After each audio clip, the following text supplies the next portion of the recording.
നമ്മളെ നാട്ടിൽ നിന്ന് വളരെ വ്യത്യസ്തമായിട്ട് നെല്ല് മെതിക്കണത് എങ്ങനെയാന്ന് നമുക്ക് കാണാം. ഏകദേശം ഇതിന്റെ ഒരു ജനറേഷന്റെ തുടക്കത്തിലാ തോന്നുന്നത്.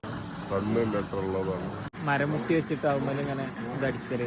ഇപ്പൊ ഇവിടെ വന്നപ്പോ ഒരു കാഴ്ച ഉണ്ട്, ഇങ്ങനെ നിങ്ങളെ കാണിച്ചു തരാന്ന് വിചാരിച്ചു. അങ്ങനെ രാവിലെ ഏകദേശം ഒരു 6:30 നിസ്കാരമൊക്കെ കഴിഞ്ഞ് ചാടിക്കണതിന് മുമ്പ് ഷുഹൈബ് പറഞ്ഞ ഇവിടെ ഒരു അതിപ്രധാനപ്പെട്ട കാഴ്ച കാണാണ്ട്.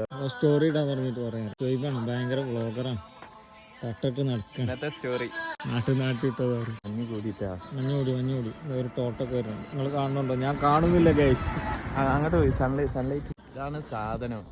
ഇത് എല്ലാ ദിവസവും ഉണ്ടാവില്ലേ? അൻവറേ അൻസാരിയെ ഇങ്ങോട്ട് നിങ്ങൾ അവിടെ ഇങ്ങനെ കുത്തിയിരുന്നോളി.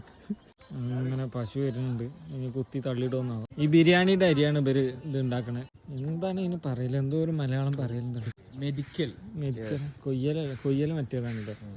ഇതാണ് ആ മെഷീൻ അല്ലേ? അതിങ്ങനെ അപ്പുറത്ത് കാലേറ്റ് പ്രസ് ചെയ്യുമ്പോൾ അതിങ്ങനെ കറങ്ങും, റൗണ്ട് ചെയ്യും. അത് പൊങ്ക് കാണിച്ചു തരും. एक बार करके दी.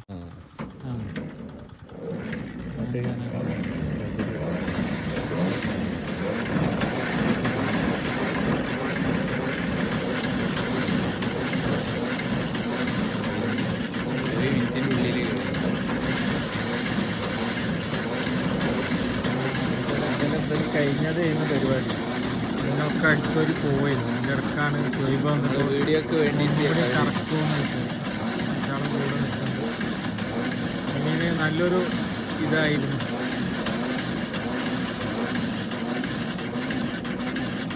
അങ്ങനെ ഞങ്ങൾ വന്നപ്പോൾ ഇവിടെ ആദ്യം കാണുന്നത് ഓരോ തൊഴുത്താണ്. പശു 3 എത്ര 2 പോയല്ലോ അല്ലേ? ഇവിടുന്ന് സംരംഭകനാണ് തോന്നുന്നത്. ഈ നാട്ടിലെ ഏറ്റവും റിച്ച് ഫാമിലിന്റെ വീടാട്ടത്.